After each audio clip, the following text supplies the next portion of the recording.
가게가 어떤 것도 봐야 돼요. 왜냐하면 내 사무실에 옆에 중국집이 있다, 예를 들어서. 그러면 냄새도 날 수 있고 또 바퀴벌레 같은 게 우리 사무실로 많이 올 수도 있다고. 그래서 사실은 이제 그런 거, 예를 들어서 주변에 내 옆에 미용실이 있다 그러면 나중에 아침에 이렇게 청소하려고 하면 머리카락에 수북이 쌓여 있어요. 맨날 문 닫고 있어도.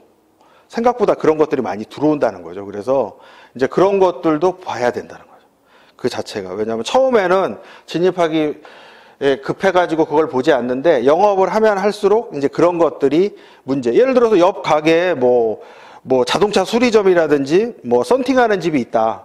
근데 허구한 날 그 집에 차들이 오니까 맨날 우리 가게 앞을 막어. 그러면 마이너스 요인이거든요. 위치는 너무 좋은데 그 차들이 항상 우리 가게 앞에 주차를 한다든지 이러니까 정작 우리 가게로 오려는 손님은 주차를 못하고 그냥 지나쳐 버릴 수밖에 없는 구조. 그죠? 그래서 항상 상권을 보거나 본인의 중개사무소를 얻을 때에는 몇 번을 가서 보셔야 돼. 아침, 저녁, 비 올 때 이런 것들도 가서 보시고 주차가 일단 할 수 있나. 그래서 요새는 이 주차가 굉장히 중요해요. 이 주차장이 결국. 그죠? 그래서 이제 아파트 단지 같은 데 가보면 예를 들어서 이렇게 쭉 들어가서 여기가 아파트 단지인데 이제 이렇게 보면 이런 데 단지 내 상가들이 있죠. 입구에. 단지 내 상가들이 쭉 이렇게 있는데 이 앞에 이제 차를 딱 세우고 상담을 하려고 그러는데 아파트 단지에 따라서는 여기에 차를 못 세우게 하는 데가 있어요.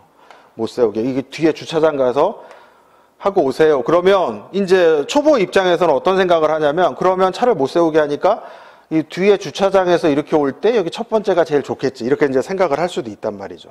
그래서 일단은 그러든 저러든 일단은 일반 모르는 사람이 올 때 제일 좋아 보이는 장소가 좋다는 거예요.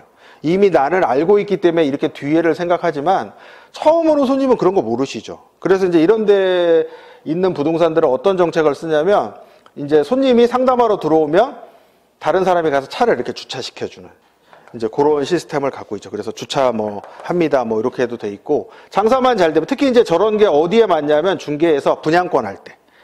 분양권 처음 할 때 복잡하니까 아르바이트를 써가지고 손님이 차 가지고 와서 딱 부동산에 상담하러 들어오면 아르바이트 직원이 가서 주차해주고 들어오면 빼주고 이런 것들이 많다는 거죠. 그래서 항상 여러분이 이 상가를 하거나 중개 임할 때 제가 개인적으로 항상 말씀드린 게 뭐냐면 요 편견을 좀 깨셔야 돼. 편견.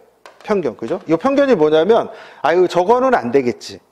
저거는 어려울 거야. 이런 거보다는 요거를 어떻게 단점을 장점으로 좀 만들어 볼까.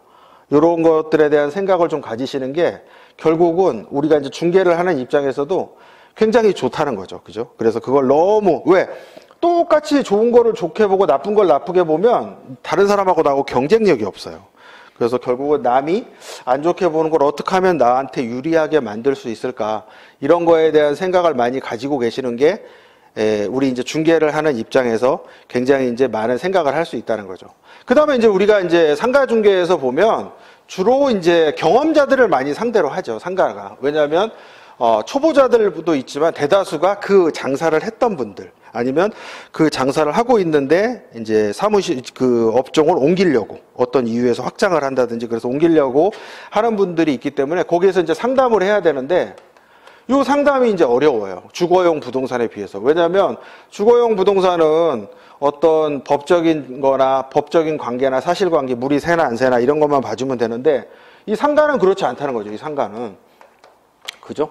이 안에 들어가서 장사를 할 수 있는지, 위반 건축물이 있는지 없는지, 주차장법에 관련이 있는지 없는지, 위반 건축물에 관련한 이행강제금이 있는지 없는지 여러 가지를 봐야 되기 때문에 굉장히 이제 복잡할 수밖에 없다는 거죠. 그 자체가. 그래서 경험자를 상대로 하고 여러 가지를 보려고 하니까 초보자들이 굉장히 접근성이 어려워요. 그 자체가. 그러니까 내가 중국집을 예를 들어서 한 번이라도 해보고 중국집 상대로 부동산을 하면 좀 쉽겠죠. 내가 해봤던 경험이 있으니까 조언도 해줄 수 있고. 근데 내가 중국집을 한 번도 안 해봤는데 중국집을 얻어주려고 하니까 그런 것들이 암만 해도 뒤떨어질 수밖에 없다는 거죠. 그래서 그런 것들을 결국 좁힐 수 있는 건 많은 경험을 하시는 수밖에 없어요. 실무 가셔서. 결국 내가 중국집을 못할 때에는 그런 업종을 많이 상대하는 수밖에 없죠. 그래서 처음에는 면박도 당하고 창피도 당하고 하지만 이제 그런 것들이 쌓이면 잘할 수 있죠. 그죠? 이제 첫 숟갈에 배부르지 않으니까 그런 거를 중심으로 아마 생각을 하시면 괜찮을 것 같아요. 그죠? 그래서 상권의 유형 한번 보세요. 상권의 유형 보시면 유동인구가 많은 상권, 주거지역, 대학가 상권 이렇게 있죠. 그래서 유동인구가 많은 상권은 이제 불특정 다수를 상대로 하는 상권이고, 그 다음에 이제 대학가라든지 아까도 말한 강남이나 홍대 이런 데 이제 항상 그 사람들이 주기적으로 이렇게 왔다 갔다 반복적인데, 이런 데를 이제 우리가 항상 그 7일 상권, 주거지역, 대학가 상권 이렇게 이제 묶어서 얘기를 하는데, 그러면 우리 이제 중개사 사무소도 결국은 내가 창업을 한다.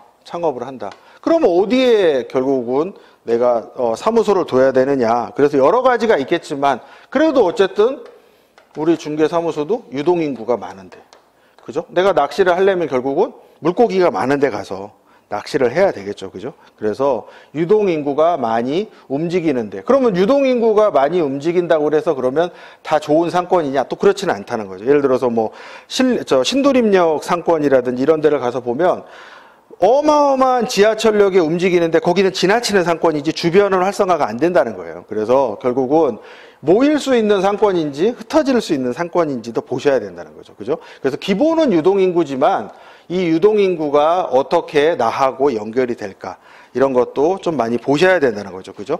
그래서 그 5번의 그 상권의 영업시간 한번 보시면 뒤에 있죠. 7일 상권, 이제 5일 상권. 그래서 그 상권에 맞춰서 내가 장사를 할 수 있는, 그러니까 이게 이제 권리금에 많이 이제 이게 좌지우지 돼요. 왜냐하면 상권이 7일이고 그러면 하루에 내가 얼마씩 돈을 벌어서 얼마를 저축할 수 있겠다. 이게 이제 될 것이고, 5일 상권은 5일 상권대로 예를 들어서 권리금에 어떤 영향을 많이 미친다는 거죠. 그죠? 그 다음에 이제 밑에 그 상권 결정의 요소, 그러면 뭐 업종이 다양하고 유동인구, 접근성, 뭐 일반적인 내용은 다 들어있죠. 그죠? 어쨌든 중요한 거는 뭐 사람들이 많이 움직이고 많이 활발한 데가 굉장히 좋다는 거죠. 그 자체가. 그래서 여러분들이 상권을 볼 때는 누가 봐도 아, 여기가 괜찮다. 사실은 그런 데를 몰라서 못 들어가는 게 아니라 결국은 뭐 때문에 못 들어가요? 권리금이 비싸니까. 그 다음에 자리가 없으니까. 그래서 옛날에 이제 그 경매도 상가에서 경매를 많이 보는데, 상가 경매를 이제 싸게 사기 위해서 경매도 보지만 요새는 어떤 게 많냐면 내가 강남역 앞에 어느 자리를 들어가고 싶은데 물건이 없어요. 근데 찾아보니까 경매가 있어요. 그러니까 시세보다 더 많은 돈을 주고도 들어가는 거예요. 요 경매를 받기 위해서. 이런 것들이 필요하기 때문에. 가서 부동산을 통해서는 들어갈 수 없으니까. 그래서 그런 것도 한 이제 방법이라는 거죠. 그죠? 그래서 그 밑에 이제 2절 한번 보세요. 좋은 상권 찾는 법. 그래서 이제 보시면 상권에 관한 것이 나와 있죠. 그죠? 그래서 버스 정류장이나 지하철역 주변. 그 다음에 유동인구가 많고 접근이 쉬워야 된다. 그죠? 그 다음에 이제 3번 출근하는 방향보다는 퇴근하는 방향. 그죠? 왜냐면 아침에 출근할 때는 이제 사람들이 시간에 많이 쫓기니까 여유가 없죠. 근데 이제 퇴근하는 방향은 이제 좀 더 이제 여유 있게. 근데 반대로 또 중개사무소를 하시는 분들 중에서는 만약에 내가 있는 상권이 출근하는 사람들이 많이 있는 상권이다. 그럼 일찍 문을 여시는 분도 있어요. 한 6시부터. 그럼 의외로 손님들이 가시다가 물건을 내놓는 경우들도 있어요. 상권에 따라서. 그러니까 거기는 이제 주로 밤에는 술 먹고 늦게 들어오고 아침에 일찍 나가고, 그러니까 아침 일찍 나가는 주변에 공인중개사 사무소가 문이 열려 있으니까 아침에 물건을 내놓고 가는 데도 있다는 거죠. 그러니까 다 동일하지가 않고 그 지역마다의 어떤 특성들이 있으니까 거기에 맞춰가면 되겠죠. 그죠? 그 다음에 이제 4번 점포 주변에는 주차 공간이 있어야 유리하다. 그죠? 왜냐하면 결국은 요새는 이제 대부분 사람들이 주차를 기준으로 생각을 하거든요. 그래서 결국은 부동산 사무소가 암만 위치가 좋아도 주차가 안 되면 지나칠 수밖에 없어요. 지나칠 수가. 위치가 좋아서 차를 세우려니까 경찰이 호루라기 삑삑 불면 결국 못 세운다는 거죠. 그래서 위로 올라갈 수밖에 없기 때문에 결국은 사무실을 얻을 때, 이런 식당을 할 때, 이런 데도 결국 주차장을 얼마나 확보했느냐. 그런 것들이 이제 많이 좌지우지 한다는 거죠. 그죠? 그 다음에 이제 5번 대형 평수 아파트 단지보다는 중소형 평수 아파트 단지가 유리하다. 그죠? 왜냐하면, 대형 평수 아파트 단지에 사시는 분들은 만약에 외식을 한다. 그러면 차를 가지고 나가서 사 드세요.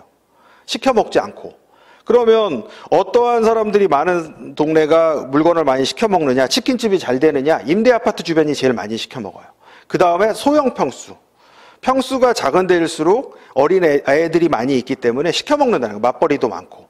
근데 만약에 연세가 뭐 60대 이상 되는 분들이 있으면 그분들은 주로 외식도 잘 안 하고 멀리 나가서 이제 건강에 좋은 이런 것들 위주로 한다는 거죠. 그러면 그런 것들을 알 수 있는 이제 방법들이 있다는 거죠. 그래서 일단 노인들이 사는 아파트